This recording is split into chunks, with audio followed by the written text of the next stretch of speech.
you hit first base and that guy scores and you know the game's over. It's seeing your guys run out of the dugout, just going crazy for you because you got a hit is probably one of the best feelings. Like, I couldn't describe any better feeling than hitting a walk-off for your team to win, honestly.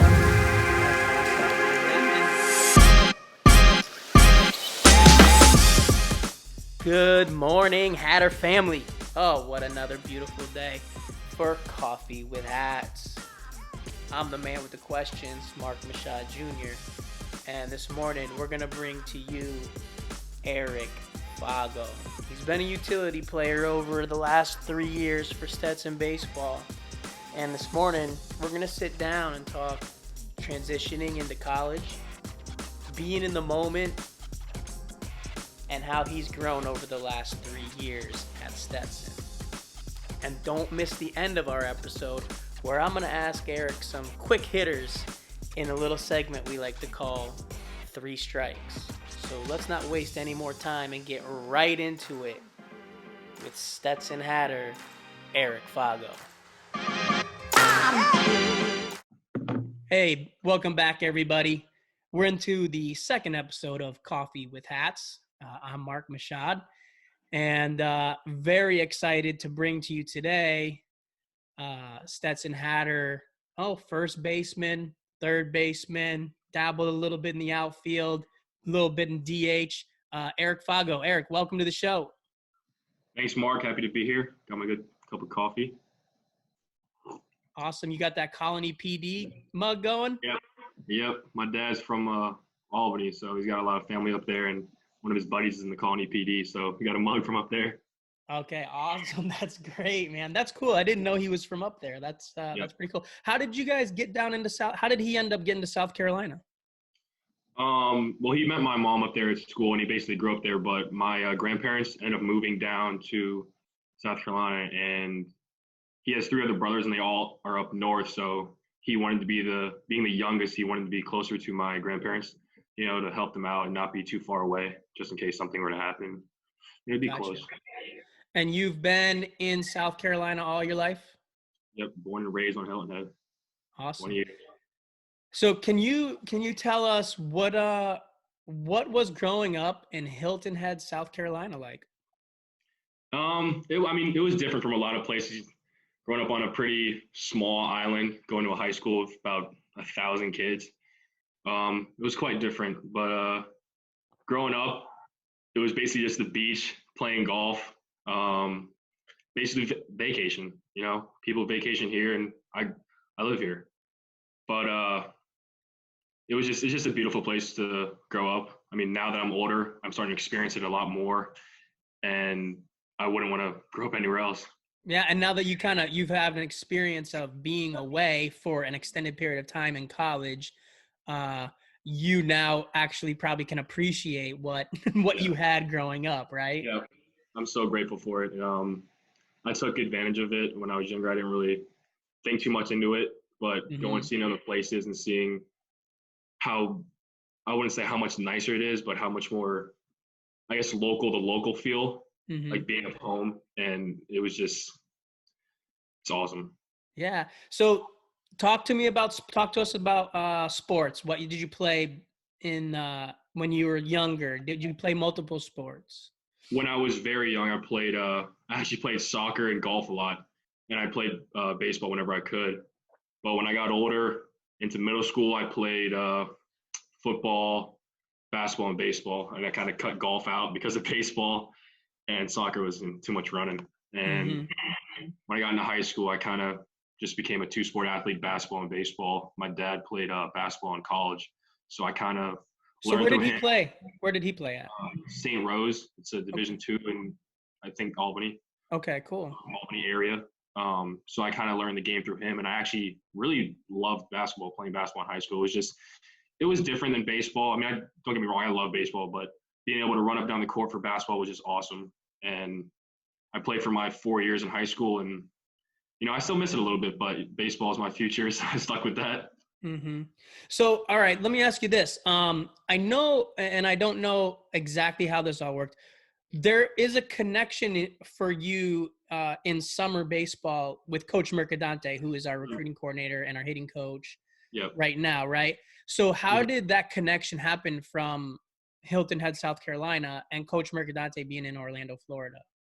So growing up, baseball in South Carolina wasn't the greatest, especially where I was from, a small area. There wasn't any travel ball teams coming out of the local area.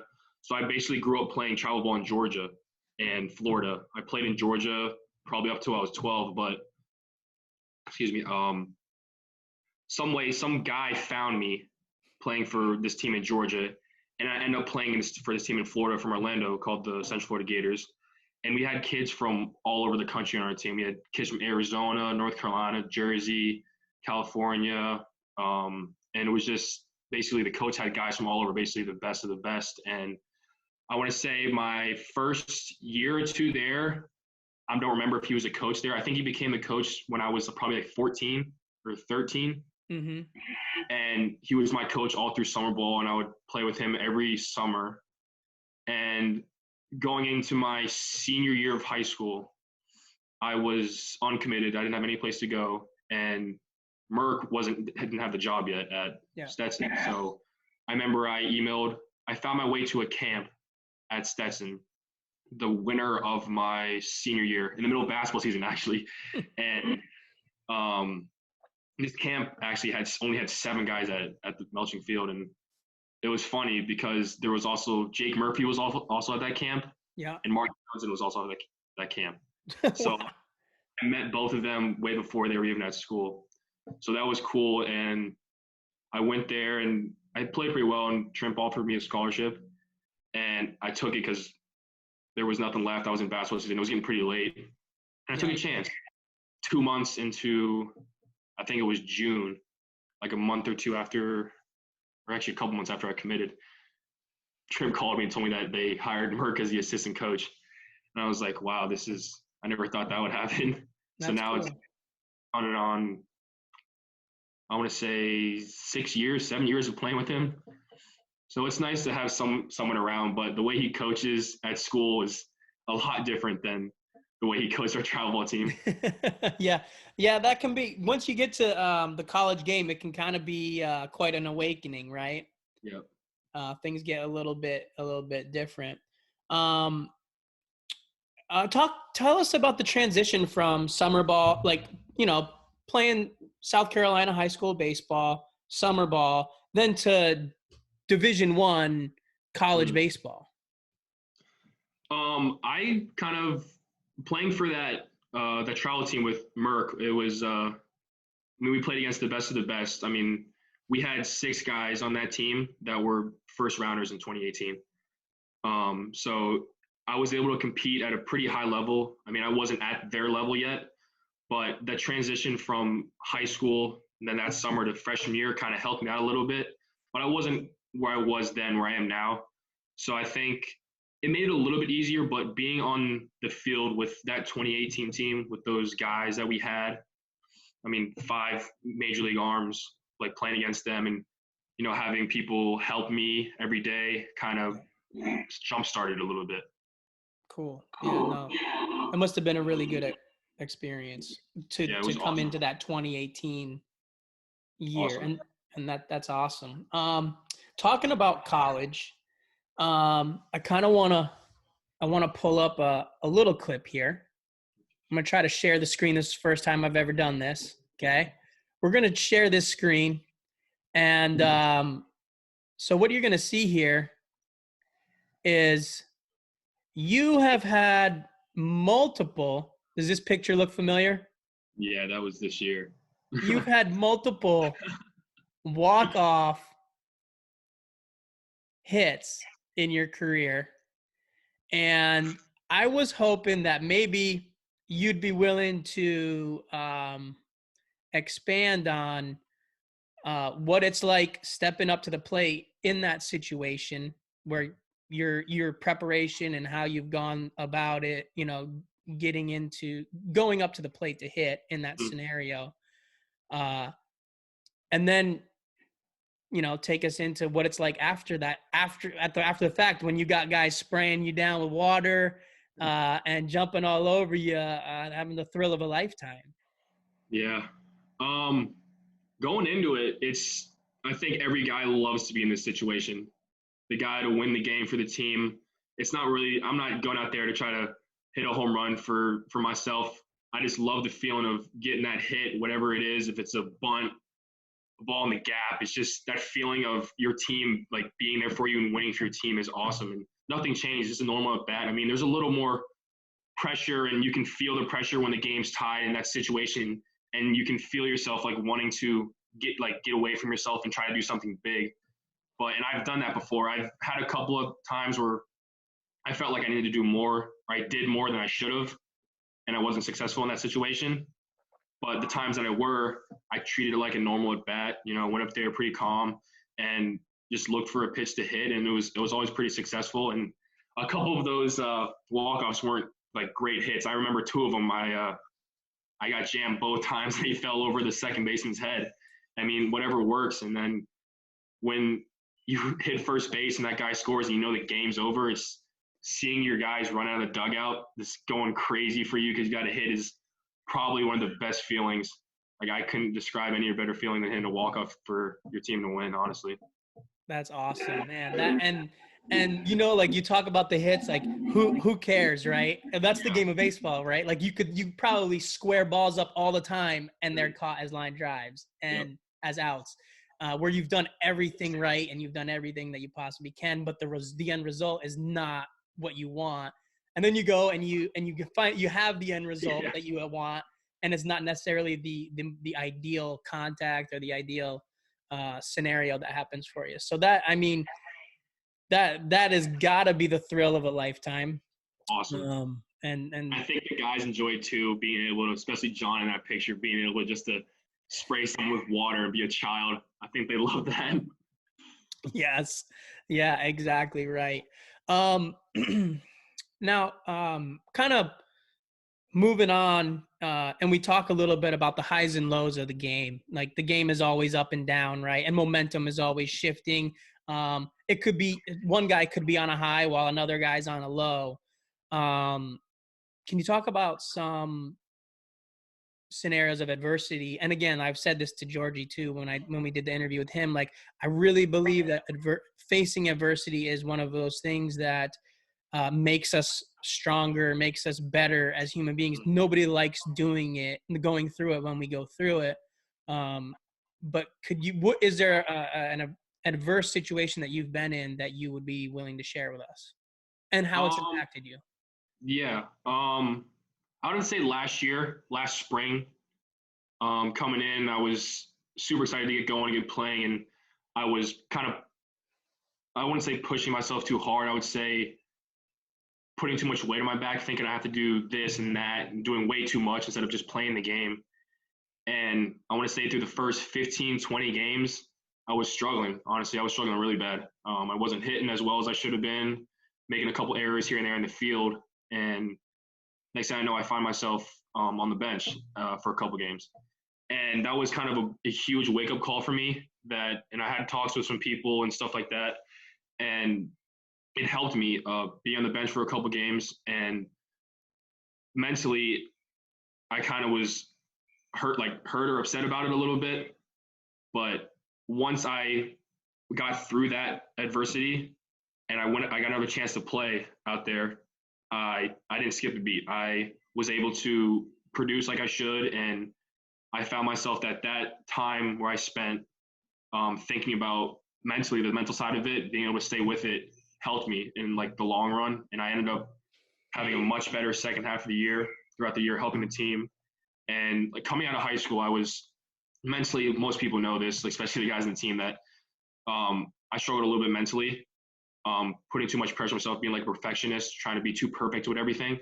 Mm-hmm. And I think last spring, that early, kind of helped me, I wouldn't say completely become perfect mentally, but it helped me push me a lot over the edge to help me get through it. And I've seen results this year with myself mentally, and I think the coaches have too, that I got over that hump, and mentally I'm doing great. I don't take things too tough, too to heart. I'm just having fun playing the game, and physically and baseball wise, playing the game and having a strong mind. People don't think so really makes you play a lot better. Yeah.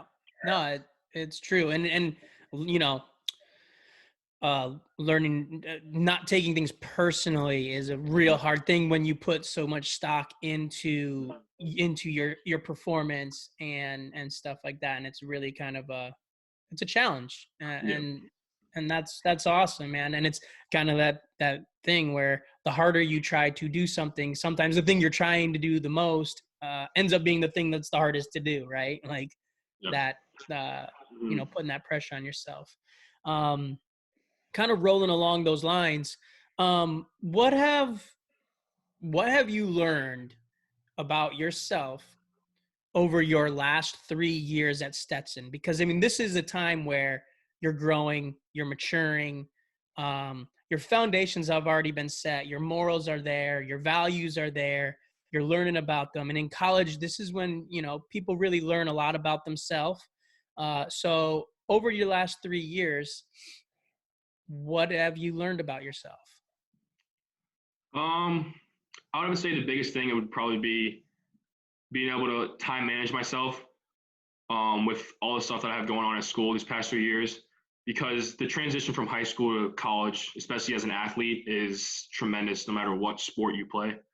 Um, in like my first year here, I was just thrown right into it like everyone else is. And you have weights in the morning early sometimes. You have class throughout the day. You got to be able to fit food or lunch and meals in there. And you got practice all afternoon, and you have homework and schoolwork to take care of. So coming out of high school, I was kind of, sloppy with things. I would wait till the last minute to do things. But now, like being able in college for the past 3 years, I've been able to manage my time really well with practice, weights, school, class, all that stuff. And I think it's helped me understand that you need to be organized and have like the right mindset that you need to do this and that and not wait to the last minute, because you never know. Like if I wait to the last minute with like schoolwork, I might have practice that runs late. I'm going to be running late to dinner, and I don't want to be up till 1 in the morning trying to finish an assignment. Yeah. And being able to manage my time helped me out too, and allowed me to be on time for class, even show up early for practice sometimes too, which is nice. So I think time management and being able to manage all that stuff kind of helped in the long run. It's helped me a lot. Awesome. So that's been a big thing for you that you've learned. Well, this has been a great little sit down. I've enjoyed, having a little coffee with you and getting to know you, getting a better look at Eric Foggo. So now we're at the end of the episode, and I'm gonna hit you with a little segment we like to call Three Strikes. And in Three Strikes, I just want you to, tell me what comes to mind right off the top of your head. And this is all geared towards Stetson baseball and the baseball, members of the baseball team. So here we go. Three strikes. Who is the loudest on the team? Oh, oh. I honestly had two guys come to mind. I would say Hilton gets up there a little bit. He yells. He does a lot of yelling up there on the field, off the field, in the locker room. And I think if you get Georgie riled up, he can get pretty loud. He likes to scream a lot. Brandon Hilton has been a popular answer for Really? multiple questions on Three Strikes. Wow. Okay, next question. Three Strikes. Who is always early? Um, I have a couple guys in mind. I think I want to say Georgie is also a pretty early guy. Likes to hit the field early, and he's always with Kyle. Kyle and him try to go together at the same time. And Like we're talking on the field to practice to meetings, you name it, they're there. I think Georgie's pretty on time. I believe myself personally, I'm on time pretty much a lot, and my roommate Andrew McNeil is pretty perfectionist. He's there pretty pretty early. responsible, huh? Yeah, very responsible kid. All right, final strike. Who is most likely to become Instagram famous? Oh, Austin Dilbert. That's a no-brainer right there. When I read that question, I was like, oh, I'm pretty sure I know exactly that Yeah. Austin Dilbert will be the answer if I asked every single person on the team. The kid is an entertainer. He can entertain anything, anyone. Well, hey, Eric, thank you so much for your time, and I know everyone is gonna really enjoy this interview on Coffee with Hats. Thank you. Thanks for having me. Loved it.